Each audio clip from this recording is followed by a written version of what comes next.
Welcome to Impact OC, the only program showcasing the people and organizations shaping Orange County. With your host, Don Camber. Hello, live from the OC Talk Radio studios at UCI's Beal Applied Innovation Center. I'm OC Talk Radio Public Affairs Director Don Camber with another great guest impacting our community in a positive way. Today, I welcome YMCA of Orange County Chief Operations Officer Dolores Daly. She oversees an organization whose purpose is to strengthen communities through programs committed to youth development, healthy living, and social responsibility throughout Orange County, East San Gabriel Valley, Pomona Valley, and Riverside County. Thank you, Dolores, for being on Impact OC. Thank you for the invitation, Don. I'm excited to be here. Dolores, the YMCA of Orange County has programs for all ages. Please explain what's at the heart of all of them. I think the heart of all of our programs is really the community, that no matter what program we are offering, whether you're an infant all the way to 99, you're part of some kind of community at the Y. And you have health and wellness centers. Please explain. We have 5 health and wellness centers in Orange County, 2 in South County, 1 in Laguna Niguel, 1 in Mission Viejo. We have 1 in Newport Costa Mesa, 1 in Fullerton, and 1 in Huntington Beach. And your traditional health and wellness centers, and we have a lot from, youth working out all the way up to active older adults working out and being part of group exercise classes, doing strength training, cardio, swim lessons, sports, pretty much anything for anybody in the family. And are there centers designated as YMCA centers, or are they in buildings that are also used for other purposes? No, all 5 of our centers are YMCA, full YMCA centers, and multiple ones have pools for swim lessons or exercise classes, group X studios, kids zones, pretty much the full gamut. What does YMCA stand for? Young Men's Christian Association. But it's still for everybody. Oh, absolutely. It was started back in London in 1844. As Young Men's Christian Association, but then once it came to America, it pretty much opened up to everybody. And you have before and after school programs. Yeah, we're actually in 10 different districts throughout our service area, over 83 locations, and we serve about 5,000 kids. How does that operate? The kids go directly on campus from when the school bell ends. They get walked over to the YMCA centers, and, they're right on campus, which is great because we don't have to worry about the transportation or anything like that. They get their healthy snack, and then they get their outside play. They get assistance with homework. They get to build new skills or learn a new hobby, through some of our clubs that we have, whether it's photography or cooking. And every center is open until 6 o'clock. And for what ages or grades? From kindergarten through middle school. And are they free, or is there a cost? There is a cost, but the great thing about the YMCA, we raise money on an annual basis so that nobody is ever turned away from any of our programs for their inability to pay. So we offer financial assistance, and then there's also outside agencies that offer where they'll cover the entire tuition as well. And you have special needs programs. Yes, we do. We have special needs programs for youth. So when the school bell rings, those kids that have aids during the day, those aids don't go into the after-school program. It ends when the school day ends. Well, a lot of parents, they can't be there when their kids get out of school. So what the YMCA developed 15 years ago was that we provide one-on-one aids in after-school programs, not only at YMCAs, but at Boys and Girls Clubs or district programs, so that they can transition into the after-school program and still get the support they need to function with their peers and with their teachers and things like that. So that we have that for youth, but then we also have a recreation program for adults with disabilities as well. So they get together, and it's a social program to where adults with disabilities, they join bowling leagues with the Y, they go to movies, they go out to dinner with their friends. And so it's a complete social aspect for those adults with disabilities to have their own social network as well and social community. Can you be a little specific at what kind of special needs? Anything from developmental disabilities to physical disabilities, anything. So you have special programs for them so that they can feel involved and included. Yeah, absolutely. Because what happens is a lot of times when they become adults, they're still living and cared for by their parents. And so sometimes they become isolated. So what our program does is it gives them their own social community and their own social outlet. And then at the same time, those parents have been caring for those children their whole lives. And so when they're with the Y and they're going out and doing their activities, those parents get respite as well, and they can go out with their friends, to dinner. I think one of the best stories I've ever heard was from a sibling who said when he gets his calendar in the mail, because we mail calendars to them and they can decide what activities they want, and he circles where he's going, she says, it gives me such relief because then I go out with my friends and have fun while he goes out with his friends and have fun, and I don't have that guilt. And so those are some of the things that we don't think about of how some of these programs impact the entire family. And you have community resources. Yeah, absolutely. We have what we call our YMCA Community Services Division, and it's growing. We've hired a brand new director who is really collaborating with a lot of agencies throughout Orange County to bring social service programs, into the YMCA for our families, but also for the community as well. What kind of programs? So one of our most recent ones is a program that supports, it's a prenatal program, and it supports pre and postnatal to prevent depression. And so that's a new one where they come together, and that's a community to where they provide support, and it's led by a facilitator. Active older adult programs. Yes, we do have active older adult programs.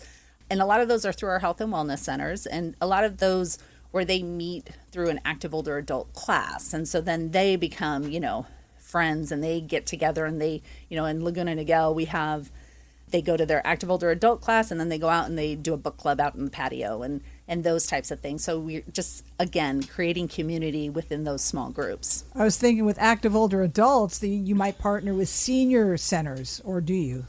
We do throughout the county, and each one is a little bit different.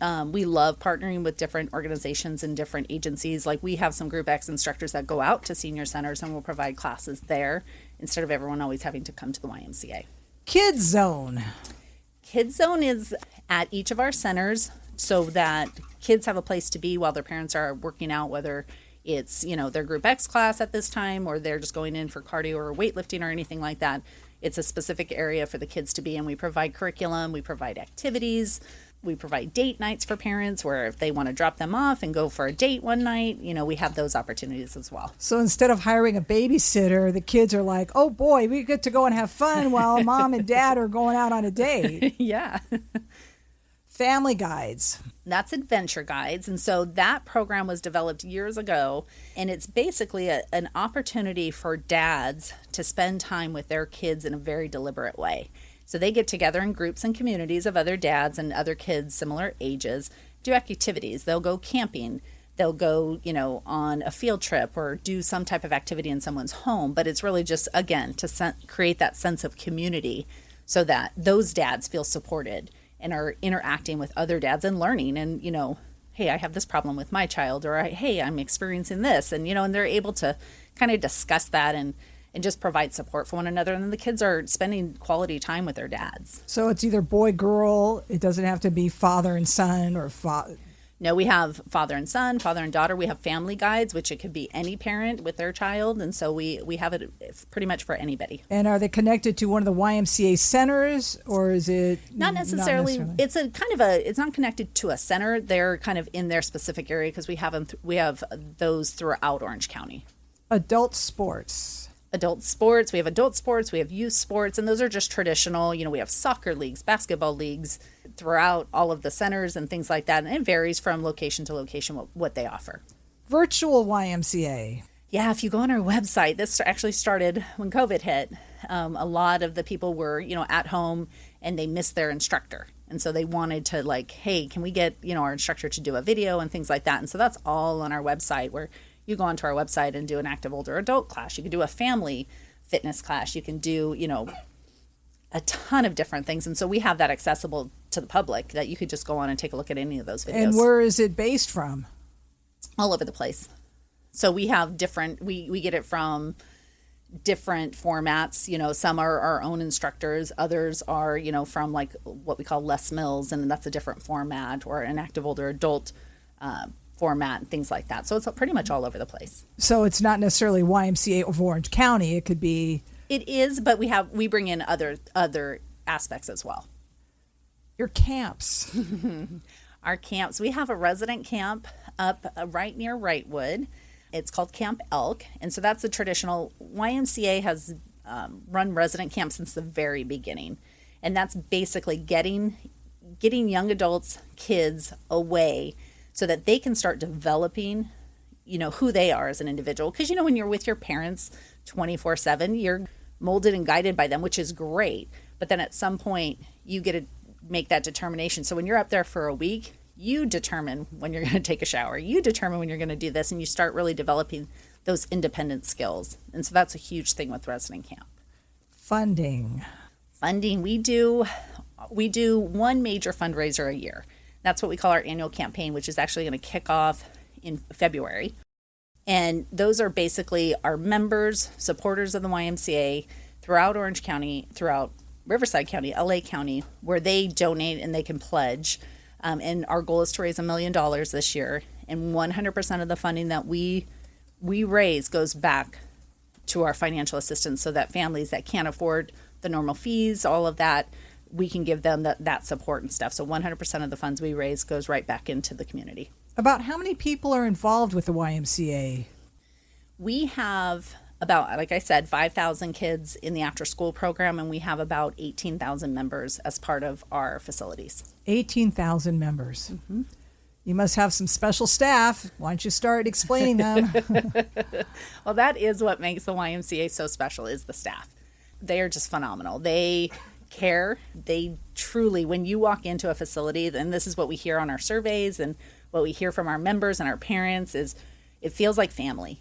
They know them by name, they greet them, they know what's happening in their lives. I mean, there's so many times where we hear stories where, something happens to a member and the YMCA staff is there to, spread the word and help give support to those members or to that family. And that's what it is. It's just a big community where they really, truly do care about the kids, about the family, about the active older adults, about the members. Is there a particular demographic that participates in YMCA activities versus another kind of demographic? No, we serve everybody. I mean, you walk into a YMCA facility and you would be surprised. It's just a variety of people. It is. It's reflective of the communities. Now, I know you've been involved with YMCA a long time. Please explain your story. I have. I've been with the YMCA for 25 years, and I started in childcare when I was going to Cal State Fullerton, wanting to teach. And I started in childcare and just fell in love with the organization and was given opportunities, and just I saw the impact that the YMCA had on the kids every day and on the families, and I was sold, and there was no other place I'd want to be. So explain the changes you've seen with the organization over the years. I think what the YMCA does really well is we adapt to what's happening in the community and what is relevant at that time. When we started, it was a Bible study. Young men were coming in from the farms into the industrial cities and losing their way. And so the YMCA actually started as a Bible study. And so now, but you transition as time goes on of what that community needs. So like now we started an esports program. So an esports program in collaboration with NASIF, which is a National Education of Scholastic Esports. But that's really to focus on how do kids get involved in the esports industry and really look at it from all the different aspects of you can have a career in your esports. I mean, there's scholarships to go to college on esports scholarships now, and the different environment that you can have a career for those kids that are super passionate. Well, we wouldn't have thought of that 10 years ago, but that's so relevant right now, so that the YMCA can adapt and change and be able to offer those programs, because that's what actually the middle school and teens want right now. Is that primarily your demographic, middle school and teens? No, that's actually our smallest demographic. What's your largest demographic? The elementary school, and then the adults at the health and wellness centers.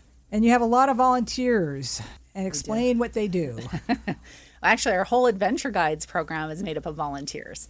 They run the entire program. They're the ones who plan all the activities. They're the ones who take leadership roles in the program. And so that's our largest volunteer base right now, is our Adventure Guides program. They run the entire program, and they fundraise for the YMCA, and they do great things in the community. They'll do food drives. They'll do different activities to benefit the local community in which their group is in, and things like that. We also have volunteers that help around at the facilities or raise money for us or serve on our board of directors and things like that. So who makes decisions about the kinds of programming you're going to have? At the local facilities and the local programs, so it really comes up from the front line and the ground of what they see and what they need. So we actually have a really unique program at the YMCA. It's called the Program Development Fund, and any staff member can submit an idea, and it has to have a business plan behind it, but really what's happening in our community and how can we address that, or how can we fill that need if it's not already being filled. And so they can go through a process where they apply internally to start up like a startup program. And so that's something we're really proud of, because that's where the ideas are going to come from, is what our frontline staff sees in the local communities. Give us an example of how a family can be fully involved with the YMCA.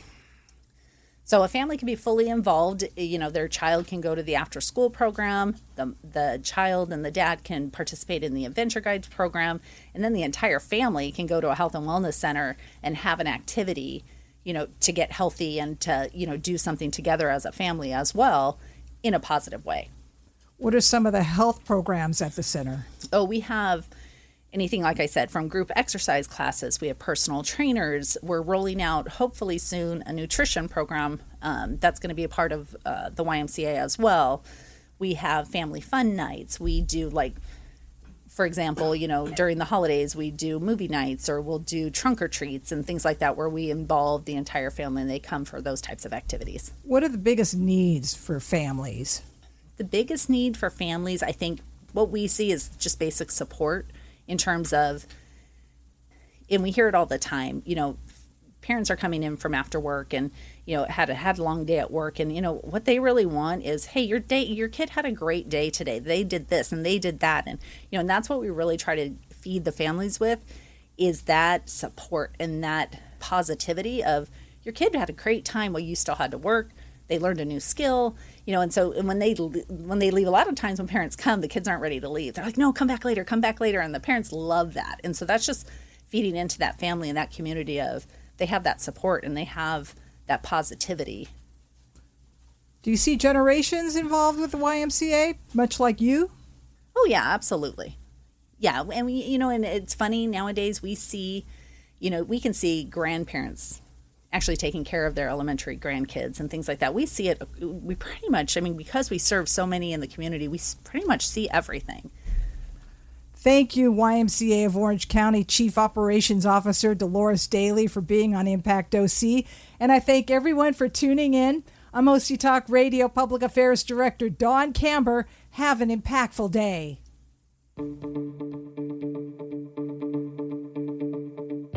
You've been listening to Impact OC, the only program showcasing the people and organizations shaping our community. Right here on Orange County's only community radio station, OC Talk Radio.